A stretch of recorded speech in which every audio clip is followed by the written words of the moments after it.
When many of us think about totalitarianism, George Orwell's 1984 or the former Soviet Union often come to mind. Government inflicts terror and suffering on its people to force them to conform. The senior editor of the American Conservative contends America is fast becoming what he calls a soft totalitarian state. Rod Dreher's premise is featured in the new book, Live Not by Lies, a manual for Christian dissidents. Ours is going to be a more soft version where they use the infliction of economic pain and marginalization and shaming to force Christians out of the public square and to compel us to conform with left-wing ideology. And the fact that it's soft does not mean it is any less totalitarian. Just after World War II, German-born philosopher Hannah Arendt wrote that loneliness and social alienation had been the major precursors to the rise of totalitarianism, both in Nazi Germany and in Bolshevik Russia. Dreher says today social media is a major driver behind isolation and unease, especially among young people. It has made them desperate for something to solve their problem of alienation and their anxiety. I think that this is opening them up to the acceptance of a false idol that will be totalitarian, that will tell them, we can take care of all your problems, we can fix it if you will only say yes to us. That's what happened in Russia, and that's what happened in Germany, and that's what's coming here. And those who advocate Judeo-Christian values and reject the lies of the new American leftist state will be marginalized and singled out for persecution.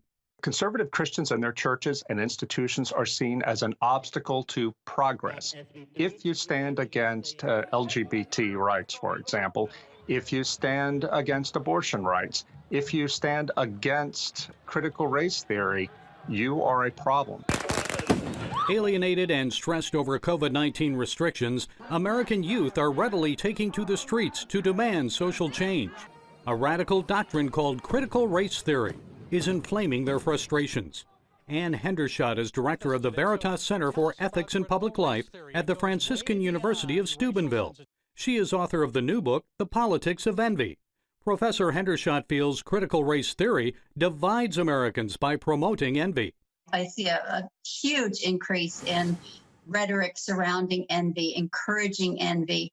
And I think it's pretty evil. I mean, I think your listeners, Christians, know that it's a serious sin, that envy is one of the 7 deadly sins. Hendershot says politicians foment hatred and resentment by publicly promoting the divisive race doctrine. When you hear a politician like Mayor de Blasio in New York City say there's plenty of money in New York City, it's just in the wrong hands, he's implying that that's your money that they have, and we need to take it back. All Christians ought to be against racism. We are. But critical race theory is something very different. It draws a line between good and evil, between the races, and alienates the races and turns us against each other when we ought to be standing together.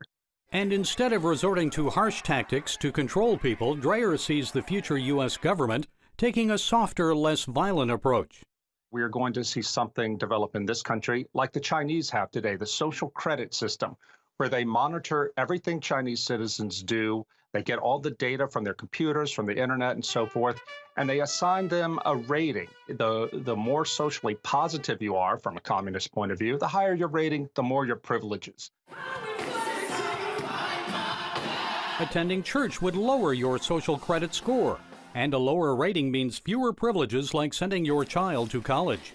Dreher feels it doesn't matter who is elected president, because neither Biden nor Trump will be able to reverse the course. He says we're living through the birth pangs of a cultural revolution. This sort of thing is marching through all the institutions. It's marching through churches. It's marching through universities, seminaries, corporations. And we Christians have got to be prepared for it. By building networks among churches to endure persecution. Hope for the best, but we also have to remember ours is a religion of martyrdom. Those who suffered and even died for the faith, they received a crown of glory. That may well be our calling, and we need to accept it as believers. Gary Lane, CBN News.